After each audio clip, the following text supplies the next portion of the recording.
नाम साथ को हम लोग गरुड़ पुराण के अध्याय 3 पर हैं। कल श्रवण और श्रवणी नाम की इंद्रियों पर और द्वारपालों पर हम लोगों ने चर्चा की। आज उससे आगे बढ़ाएंगे। वीडियो में बहुत कुछ है, आज बने रहिए अंत तक हमारे साथ। अगर आप चैनल पर नए हैं तो चैनल को सब्सक्राइब करना मत भूलिएगा। बेल आइकन पर जाकर अगर आप ऑल का नोटिफिकेशन दबा देंगे तो आपको हमारे सारे वीडियोस मिलते रहेंगे। आप प्लेलिस्ट में जाकर हमारी पिछली सीरीज भी देख सकते हैं। आपने और लाइक माइंडेड लोगों के साथ शेयर कर लीजिएगा। अगर आपको वीडियो पसंद आता है तो आप लाइक कर लीजिएगा। तो एक बार हम लोग सभी साथ साथ सस्वर गायत्री मंत्र का पाठ करेंगे और उसके बाद आज का वीडियो आगे बढ़ाएंगे। ओम भूर्भुवः स्वः तत्सवितुर्वरेण्यं भर्गो देवस्य धीमहि धियो यो नः प्रचोदयात्। अध्याय 3 श्लोक संख्या 13 से आगे बढ़ेंगे। एवं तेषा शक्तिरस्ति मर्त्याधिकारिणां कथ्यन्त्रिणां कर्म श्रवणाः सत्यवादिनः व्रतैर्दानैश्च सत्योक्त्या यस्तोषयति तान् नरः भवन्ति तस्य ते सौम्या स्वर्गमोक्षप्रदायिनः पापिनां पापकर्माणि ज्ञात्वा ते सत्यवादिनः धर्मराजपुरः प्रोक्ता जायन्ते दुःखदायिनः। तो जैसी चर्चा चल रही थी कि श्रवण है और श्रवणी है, जो द्वारपाल वहां के नाम उस तरीके के बताए गए हैं, उसी तरीके से आगे बात हो रही है कि मनुष्य और देवताओं के संपूर्ण अधिकार रखने वाले वे श्रवण और श्रवणियां सत्यवादी हैं। तो ये कल भी हम लोग चर्चा कर रहे थे कि ये श्रवण और श्रवणियां कुछ नहीं। श्रवण कहते हैं आपके कान को, और श्रवणी मतलब उसमें जो छोटी बातें जो आपकी फुसफुसाहट के रूप में आती हैं, जिनको आपने ध्यान दिया या नहीं दिया बट अंकित हो गई हैं, और वो सत्यवादी हैं। उनसे आप बच नहीं सकते। वो बिल्कुल एकदम जो कुछ भी है वो सत्य बोलती हैं। बेसिकली उनमें छल प्रपंच नहीं है। उन्हें आप छल प्रपंच करके झूठे उसमें नहीं फंसा सकते। वो एज इट इज नोट करती हैं, धोखा नहीं दे सकते। जिनके बल पर वे मनुष्यकृत सभी कर्मों को बतलाते हैं, व्रत दान सत्य वचन कर्मों से जो मनुष्य उन्हें प्रसन्न करता है उसके प्रति वे स्वयं में सुखदायी तथा स्वर्ग व मोक्ष प्रदान करने वाले हो जाते हैं। और वे सत्यवादी श्रवण पापियों के पाप कर्मों को जान समझकर धर्मराज के सामने यथावत कह देने से पापियों के लिए अत्यंत दुखदायी हो जाते हैं। तो ये कहने का मतलब ये है कि अगर आपने जीवन भर ये जो आपके कान हैं इनको अच्छी चीजें सुनने में लगाया है, तो फिर वही वाली बात जो हम कल कह रहे थे कि अगर आपने अच्छा सुना है तो आपके विचार वैसे ही बनेंगे और आप करेंगे भी वैसा ही। तो जब आप अच्छा सुनेंगे, अच्छा करेंगे, तो आप अच्छे बन जाएंगे, तो स्वर्ग और मोक्ष के रास्ते आपके लिए खुल जाएंगे। और अगर आप ऐसा नहीं करेंगे, इसका विपरीत करेंगे, तो ऑफ कोर्स जो यम का द्वार है और जो धर्मराज के सामने वो कह रहे हैं कि यथावत कह देंगे, और वैसा ही आपका जो फल है उसका मिल जाएगा, और वो दुखदायक फल होगा ऑफ कोर्स। आगे बढ़ते हैं श्लोक संख्या 16 से। आदित्य चंद्रावनिलो नलश्च धौर्भूमि रापो हृदयं यमश्च अहश्च रात्रिश्च उभे च संधे धर्मश्च जानाति नरस्य वृत्तम् धर्मराजस्त्रिगुप्तः श्रवणा भास्करादयः कायस्थं तत्र पश्यन्ति पापं पुण्यं च सर्वशः एवं सुनिश्चयं कृत्वा पापिनां पातकं यमः आहूय तन्निजं रूपं दर्शत्यतिभीषणम्। तो आगे कह रहे हैं कि सूर्य, चंद्रमा, वायु, अग्नि, आकाश, भूमि, जल, हृदय, यम, दिन रात दोनों संध्याएं और धर्म, ये सब मनुष्य के कर्म वृत्तांत को जानते हैं। ये इतने साक्षी हैं आपके, ये सब देखते रहते हैं। सूर्य भी हमेशा आपको देखते रहते हैं, चंद्रमा भी देखते रहते हैं, वायु, अग्नि, इनसे कुछ भी छुपा नहीं है। धर्मराज, चित्रगुप्त, श्रवण और सूर्य आदि मनुष्य के शरीर में स्थित सभी पाप और पुण्यों को सर्वथा देखते और जानते हैं। तो यहां पर अगर आप देखें तो शरीर में स्थित पाप और पुण्यों को जानने का मतलब यह है क्योंकि ये सब आपके शरीर में कहीं ना कहीं स्थित हैं, इसलिए ये आपके मन में, देखिए सब कुछ आपके अंदर ही है, ये इसलिए ये सारी चीजों को जानते हैं। इस प्रकार पापियों के पाप के विषय में सुनिश्चित जानकारी प्राप्त करके यम उन्हें यानी कि जो पाप कर्म के कर्ता हैं उनको बुलाकर अपना अत्यंत ही भयंकर रूप दिखलाते हैं। अब जब ये अत्यंत भयंकर रूप दिखाते हैं तब उसके बाद देखिए क्या होता है, किस तरीके से स्थिति आगे बनती है इन जीवात्मा की। पापिष्ठास्ते प्रपश्यन्ति यम रूपम भयंकरम दंडहस्तम महाकायम महिषो परिसंस्थितम प्रलयाम्बुद निर्घोषम कज्जलाचल सन्निभम विद्युत प्रभायु धैर्य भीमम द्वात्रिम सद्दुज संयुतम योजनत्रय विस्तारम वापी तुल्य विलोचनम दृष्टा कराल वदनम रक्ताक्षम दीर्घ नासिकम। तो कह रहे हैं कि ये जो पापीजन हैं, पापात्मा हैं जो यहाँ पहुंचे हुए हैं, वो यमराज के ऐसे भयंकर दुखदाई रूप को देखते हैं, जो हाथ में दंड लिए हुए हैं, विशालकाय भैंसे के ऊपर संस्थित, प्रलयकालीन मेघ के समान आवाज वाले और काजल के पर्वत के समान काले। मतलब काला रंग जब कहा गया तो काजल के पर्वत से सबसे ज्यादा काला जो है वो काजल को माना जाता है, तो काजल के पर्वत के समान काले हैं। बिजली की आभा वाले, तो एक तो पर्वत के समान काले हैं, ऊपर से चमक जो है वो बिजली की तरह है, तो आप वैसा ही दांत और उसमें हाँ, तो वो चमक इतनी ज्यादा है। और आयुधों के कारण बहुत ज्यादा भयंकर दिखाई देते हैं। 32 भुजाओं वाले हैं, 3 योजन लंबे, चौड़े विस्तार से युक्त, बावली नाम के समान गोल नेत्र वाले, बड़ी बड़ी दाढ़ों के कारण भय से युक्त मुख वाले, लाल लाल आंखों वाले और लंबी नाक वाले डरावने हैं काफी। तो ये वर्णन दिया गया है यमराज का यहाँ पर।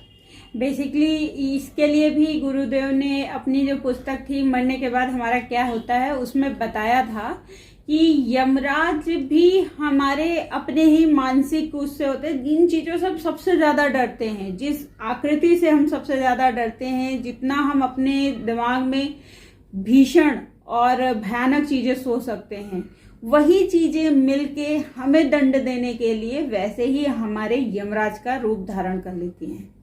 ये एक जगह वर्णन आता भी है ऐसा कि जो चीज से आप डरते हैं, जैसे किसी को कुत्ते से डर दिखता है तो उसे कुत्ता बहुत बड़ा दिखाई देगा, जिसको जिस चीज से डर लगता है ज्यादा, उसको वही चीज उस रूप में आकर डराती है और कई गुना ज्यादा बड़ी दिखेगी। ताकि सपने में भी हमारे ऐसा ही होता है, कई बार हमें देखिए ऐसे सपने आएंगे जब हम डरते होते तो वो चीज कई गुना बढ़ा चढ़ा के दिख रही होगी, जो हकीकत में नहीं होगा ना, वो भी बहुत कई गुना बढ़ा चढ़ा के हमें दिखता है, जिससे कि हम डरे और परेशान हो। तो मुझे लगता है मतलब सेम चीज यहाँ पे भी है, यही हिसाब किताब है यहाँ पर भी। मृत्युज्वरादिभिर्युक्तः चित्रगुप्तोऽपि भीषणः सर्वे दूताश्च गर्जन्ति यम तुल्यास्तदन्तिके तम दृष्ट्वा भयभीतस्तु हा हेति वदते खलः अद्यत्य ततो वदति तान् सर्वान् क्रन्दमानांश्च पापिनः सोचन्तः स्वानि कर्माणि चित्रगुप्तो यमाज्ञया। तो मृत्यु और ज्वर आदि से संयुक्त होने के कारण चित्रगुप्त भी भयंकर हैं, तो चित्रगुप्त भी वहां पर भयंकर रूप में दिखाई देते हैं। यम के ही समान भयानक सभी दूत उनके समीप पापियों को डराने के लिए गरजते रहते हैं।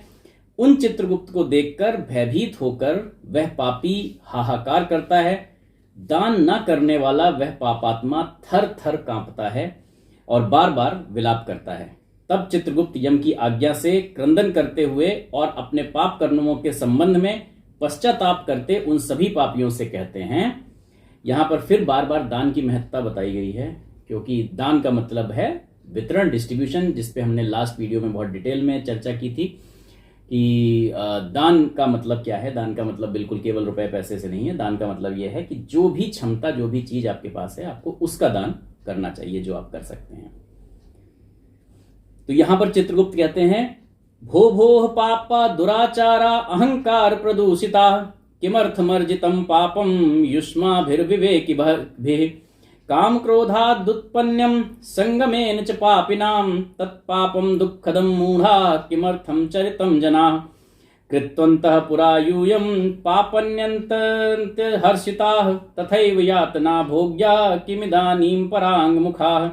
अरे पापियों, दुराचारियों, ये चित्रगुप्त एड्रेस कर रहे हैं। अरे पापियों, दुराचारियों, अहंकार से दूषितों, तुम अविवेकियों ने क्यों पाप कमाया है? काम से, क्रोध से तथा पापियों की संगति में जो पाप तुमने किया है वह अति दुख देने वाला है। फिर हे मूर्ख जन, तुमने वह पाप कर्म क्यों किया? पूर्व जन्म में तुम लोगों ने जिस प्रकार अत्यंत हर्षपूर्वक पाप कर्मों को किया है उसी प्रकार यातना भी भोगनी चाहिए। इस समय यातना भोगने से क्यों मुंह मोड़ रहे हो? तो चित्रगुप्त का अगर वर्णन आपको देखना है तो गहना कर्मणो गति में बहुत अच्छा उसका वर्णन दिया गया है। ऑलरेडी अगर आप सब्सक्राइब कर चुके हैं तो प्लेलिस्ट में जाकर आप पुनः पुनः बार बार दोबारा रिपीट करके देख सकते हैं। वहां पर बहुत अच्छे से डिफाइन किया गया है कि चित्रगुप्त नामक देवता हमारे मन में है। मन में गुप्त चित्र जो अंकित हो जाते हैं उन्हीं का नाम चित्रगुप्त दिया गया है, और वो कभी भी कोई बेईमानी नहीं रखते, जैसा है बिल्कुल एकदम सही। तो यहाँ पे एक तरीके से अगर आप अच्छी तरीके से समझना चाहें कि चित्रगुप्त कौन है तो हमारा एक वीडियो है चित्रगुप्त कौन है, वो आप अगर देखेंगे तो काफी अच्छे तरीके से उसमें क्लैरिटी गुरुदेव ने दी है।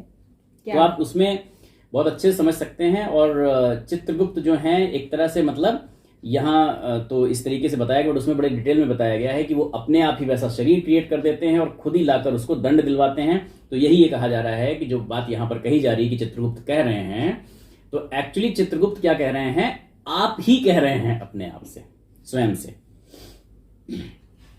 कृतानि यानि पापानि युष्माभिः सुहून्यपि तानि पापानि दुःखस्य कारणं न वयं जनाः मूर्खे अपि पंडिते वापि दरिद्रे वा श्रियान्विते सबले निर्बले वापि संवर्तीयमः स्मृतः चित्रगुप्तस्येति वाक्यं श्रुत्वा ते पापिनस्तदा शोचन्तः स्वानि कर्माणि तूष्णीं तिष्ठन्ति निश्चलाः।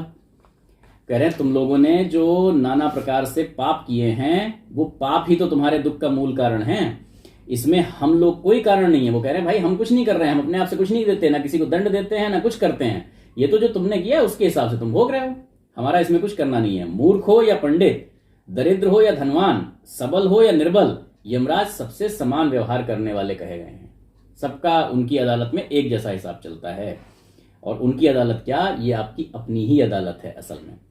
इस प्रकार के वचनों को सुनकर वे पापी अपने कर्मों के विषय में सोचते हुए निश्चेष्ट होकर गुमसुम बैठ जाते हैं। अब वो सोचना शुरू करते हैं कि भाई मैंने क्या क्या किया है, किसका एक्चुअली मतलब उसमें दोनों पुस्तकों में मरने के बाद हमारा क्या होता है और गहना कर्मणो गति में बड़े डिटेल में इसको समझाया गया है कि ये किया ही इसीलिए जा रहा है ताकि उन कर्मों की आदत छूट जाए, वरना अगर यहां से नहीं छूटेगी तो वो आगे अगले जन्म में भी ट्रांसफर हो जाएगी और किसी भी तरीके से आपका कल्याण नहीं हो पाएगा। तो वो वही कहते हैं ना कि भाई कपड़ा अगर गंदा हो गया तो उसको साफ करना पड़ेगा, वरना वो गंदा ही रहेगा, फिर करेंगे तो वो मैल और गहरी होती जाएगी, जमती ही चली जाएगी।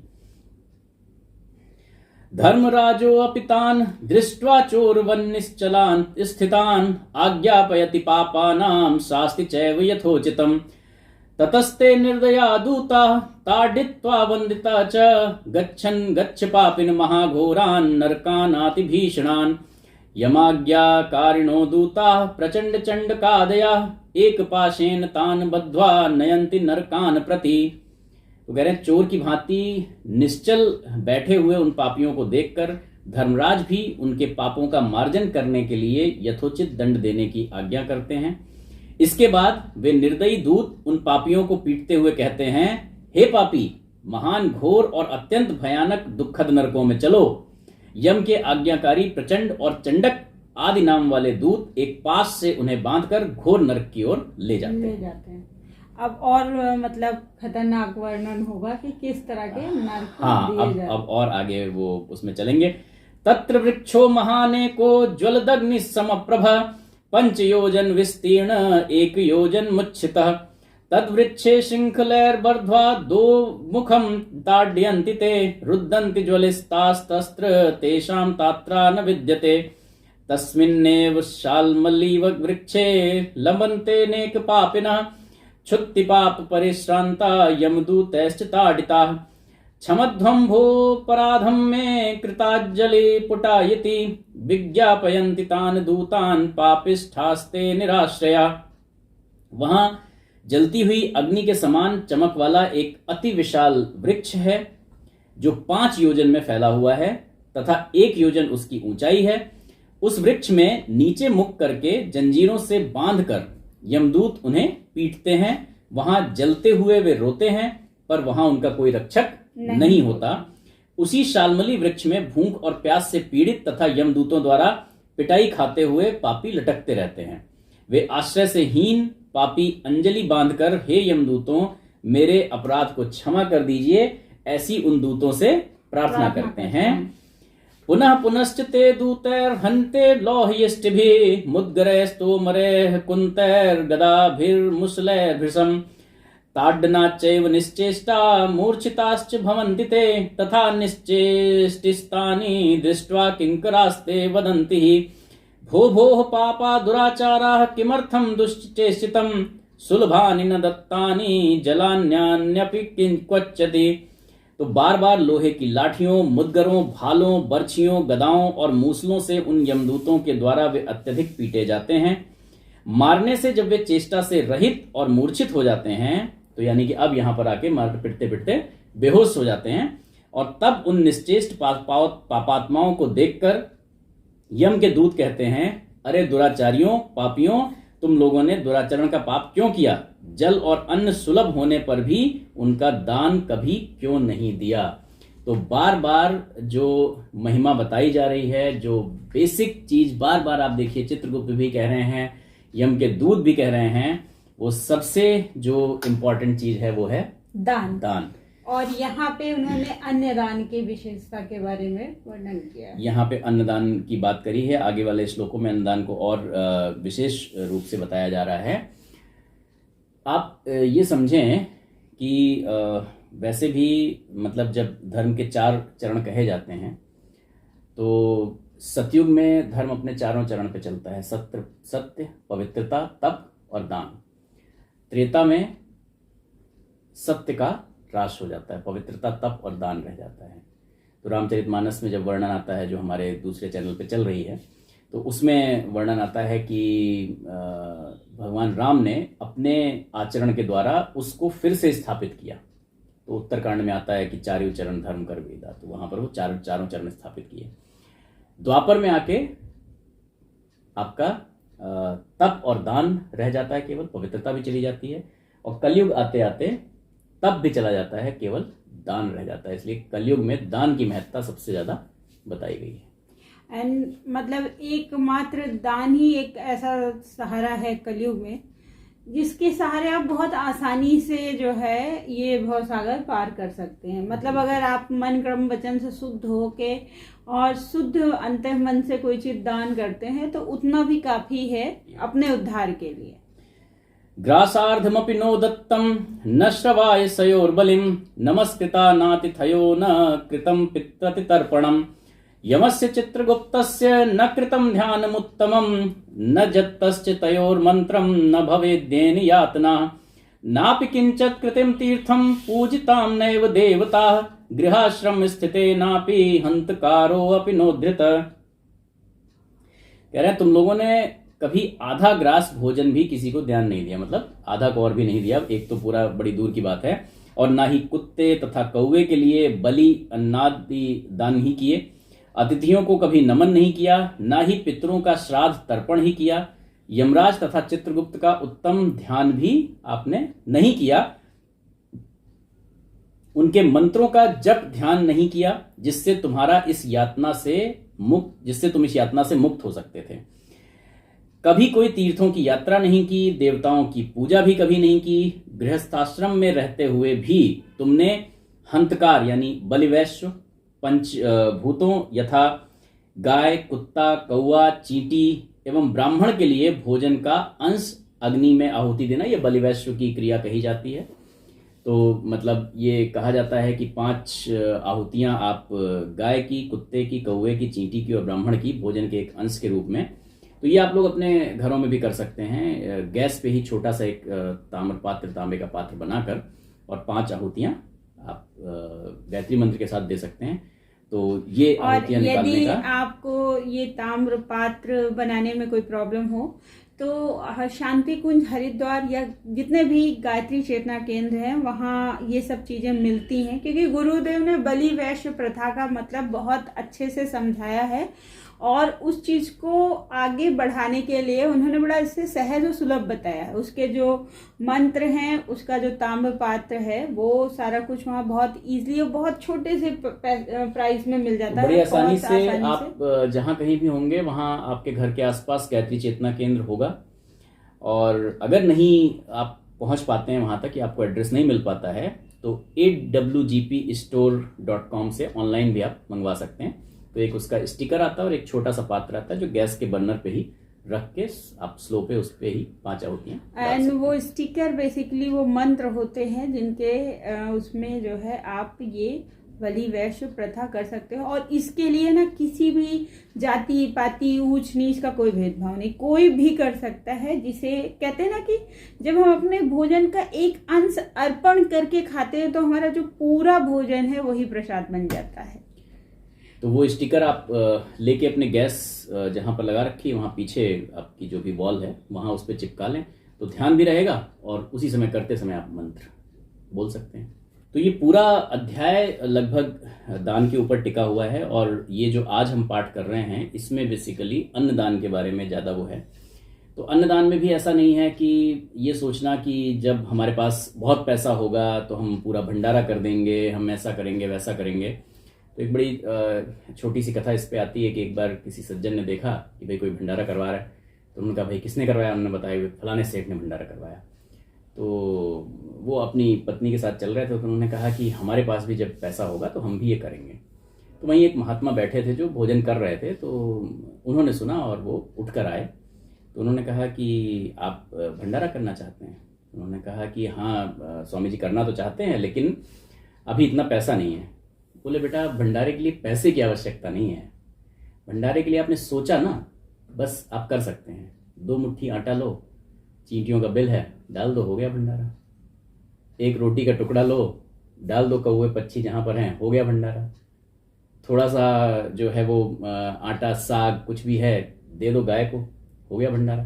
तो आप जहाँ जिस कैपेसिटी में हैं उसमें ही आप वो कर सकते हैं। मतलब हमारे हाथ में है कि हम अपने जीवन का प्रत्येक दिन भंडारा करते हुए बिता सकते हैं। तो श्राद्ध तर्पण की बारे में आपने इसमें देखा कि कहा गया है कि भाई अतिथियों को नमन नहीं किया। अतिथियों को नमन करने का मतलब ये कि आपके यहाँ जो गेस्ट आए, तो मतलब ऐसा नहीं है कि अरे यार ये कहाँ से आ गए, कौन आ गए। जितना भी भाग है वो इसका मतलब उनके भाग का था और वो आप उनको। तो ये दूसरा श्राद्ध तर्पण का जो है विधान, किसी ने जब ये मरने के बाद हमारा क्या होता है चल रही थी, तो किसी साधक का ये प्रश्न भी था कि फिर श्राद्ध तर्पण क्यों करें। तो ये सब कुछ बेसिकली आप अपने लिए कर रहे हैं। जो गरुड़ पुराण का पाठ भी उस समय होता है वो भी अपने लिए होता है, अपनी शांति के लिए होता है। तो ये श्राद्ध तर्पण आप कर रहे हैं, इस दान का फायदा आपको मिलने वाला है। उनको सिर्फ अगर वो हैं देख रहे हैं तो वो उनको ये मिल रहा है, अच्छा मतलब आपका जो ग्रेटिट्यूड है उससे उनको शांति मिल रही है। ये जो आप आभार व्यक्त कर रहे हैं, जो उनके लिए कर रहे हैं, लिख रहा है यार ठीक है, मतलब लोग अभी भी मुझे याद कर रहे हैं, मेरे लिए कर रहे हैं, वो है। तो आज इसी विचार के साथ कि हम लोग जहां भी जिस कैपेसिटी में हैं वहां जो भी हमसे हो सके वो दान हम निकालेंगे और समयदान और अंशदान के फॉर्म पे अपने जीवन को लेकर आगे बढ़ाएंगे। देखिए हमारे आसपास ना बहुत सारे जीव जंतु ऐसे रहते हैं जो जिन्हें भगवान ने वो सामर्थ्य नहीं दी है कि वो अपनी रोजी रोटी कमाने जाएं। और आज के टाइम तो हम मनुष्यों ने हर जगह लगभग अपना इतना विस्तार कर लिया है कि जो उनके लिए एक प्राकृतिक माहौल दे रखा था जिसमें वो अपना भरण पोषण बड़ी आसानी से कर लेते थे, वो भी हमने उनसे लगभग छीन लिया है। तो अगर हम अपना थोड़ा थोड़ा सा ही भाग निकालें ऐसे जीव जंतुओं के लिए जो हमारे आसपास रहते हैं, जैसे चिड़िया, कौवे, पक्षी, कुत्ते, बिल्ली, गाय, जिनका हमने नेचुरल एनवायरनमेंट तो ले लिया है क्योंकि अपने विस्तार के आगे हमने इनका सोचा ही नहीं, तो एटलीस्ट अगर हम उनको थोड़ा थोड़ा अपने भोजन या अपने उसमें से थोड़ा सा निकाल के अगर डेली दे दें तो उससे हमें तो कुछ फर्क नहीं पड़ेगा, लेकिन उनको बहुत फर्क पड़ जाएगा। उनके लिए बहुत आसान हो जाएगी उनकी जिंदगी, क्योंकि जिस तरीके से हमारी जिंदगी हमें बहुत इम्पोर्टेंट है वैसे ही हर व्यक्ति, हर प्रत्येक जीव जंतु के लिए है। तो उनका जीवन थोड़ा सा सहज हो जाएगा और हमें थोड़ी सी शांति मिल जाएगी। हमें ऐसा अगर फील करते हैं कि दान कर रहे हैं तो दान ही हो जाएगा, नहीं तो मानसिक सुकून तो मिल ही जाएगा। बिल्कुल सही बात है। तो इसी विचार के साथ एक बार जगत के कल्याण के लिए शुभकामना प्रार्थना करेंगे और बढ़ेंगे आगे अपने वीडियो की तरफ।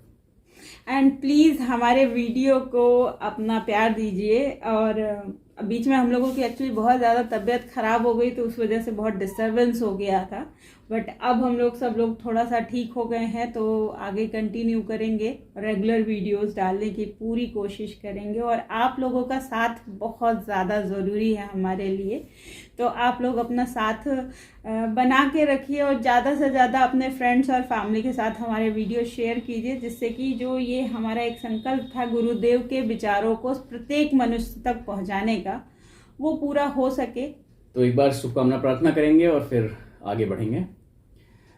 ओम स्वस्ति प्रजाभ्यः परिपालयन्तां न्यायेन मार्गेण महीं महिषः गोब्राह्मणेभ्यः शुभमस्तु नित्यं लोकाः समस्ताः सुखिनो भवन्तु सर्वे भवन्तु सुखिनः सर्वे सन्तु निरामयाः सर्वे भद्राणि पश्यन्तु मा कश्चित् दुःखमाप्नुयात्।